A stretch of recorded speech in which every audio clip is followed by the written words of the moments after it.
most grateful and flattered that you have actually come all the way. I had prayer meetings with my relatives. Everybody you see here is my relative. And they've been very traumatized in the last few days. One, when I went into hiding, and two, of course, when I was in the cells, and three, when I was in hospital. So there's been a lot of pressure that at least I should come and have a communion with them, pray with them, and socialize with them. And that has been very useful. They were very emotional when I came, but it is my responsibility as an elder in this home to encourage them, to cheer them up, so that they realize that this is part and parcel of life. I've gone through a lot in my life. I've survived a plane crash, I've survived a car crash, and I know that God is with me. I think today I had to even tell them that I'm very clear in my mind. The courts have actually pronounced themselves on my properties in Nairobi. Any title, fake title that anybody has got is treated as such, suspended until we finish this matter in court. I'll be able to share with you guys the court rulings on that particular issue. I've been very, very cheerful with my people, even as I was pointing to them exactly. I'm mentally ready for any of the torture that anybody may want to visit on me. Nobody lives here forever. Raila died, and within 72 hours, he was buried. Ogola, next door, I was with the family the other day. He died, and within 48 hours or 24 hours, he was buried. I've told my people very clearly that when it comes to that I die, I'd like to be buried within 48 hours. I don't want to see any state to be participating, pretending that they have anything to do with me. No state to be involved in my funeral. I've shown them exactly the two spots which the family can make the final decision, and I'm ready for anything. Any questions? Waziri, you don't want the state to attend your burial if for anything you die. What if maybe in the next regime you find yourself as an officer? The next regime is a different matter, but not this regime. Are there threats on your life, Mheshimiwa?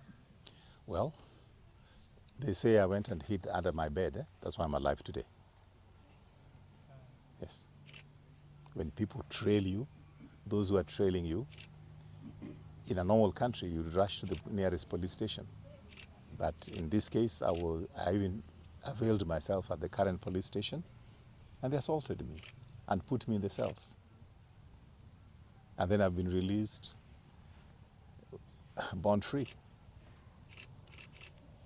I'm just worried that will come for what you're going through. My son, I've survived a plane crash.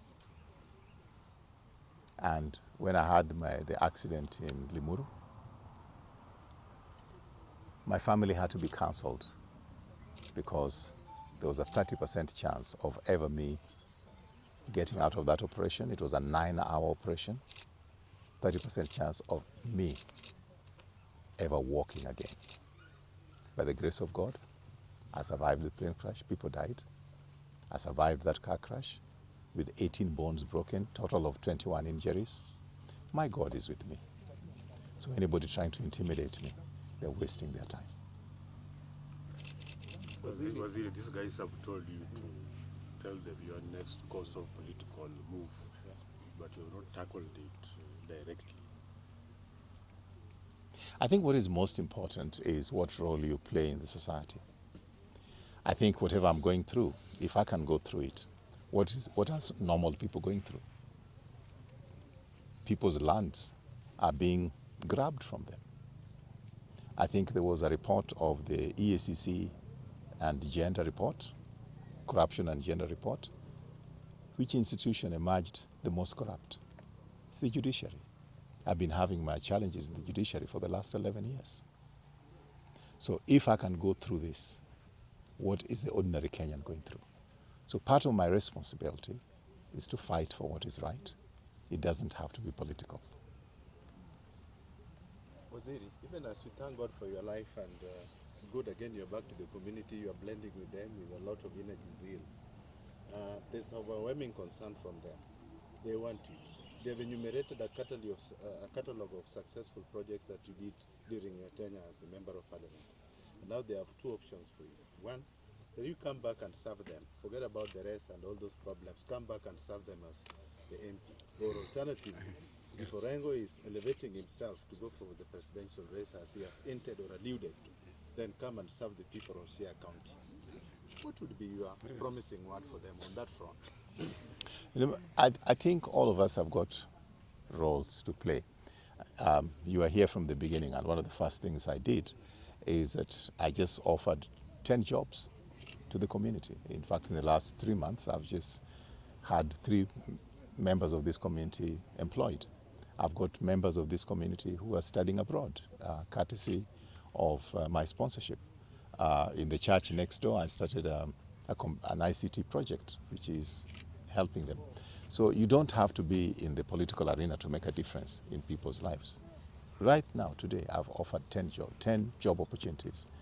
And in Nairobi, I employ more than 100 people in my various companies. So I don't think that one has to be in a political seat as an MP or senator or minister to make a difference in people's lives. But I'm listening to the ground. And, and I'm also talking back at them. When you had, I told them, no, it's not what I tell you, it's also what you think is the right thing to do. So I'll continue to listen to the ground, and I'm starting with my Ralingo village. I'm told that's a good idea. Okay, so